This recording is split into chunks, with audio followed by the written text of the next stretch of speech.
কটা ব্লাউজ?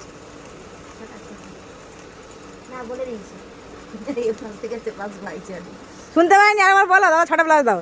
না শুনতে পেয়েছে।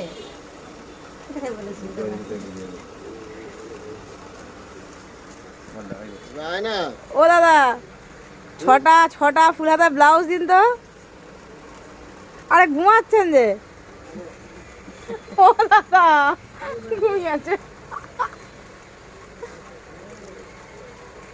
কি দোকানদার রে বাবা। আরে ও দাদা, বলি কেমন দোকানদার আপনি? ফুল হাতা ব্লাউজ চাইছি, বাটি প্রিন্টের ফুল হাতা ব্লাউজ দিন 6টা। কে পরবে? এই দেখো দেখো কিরকম বলছে, বলে ব্লাউজ কে পরবে? হ্যাঁ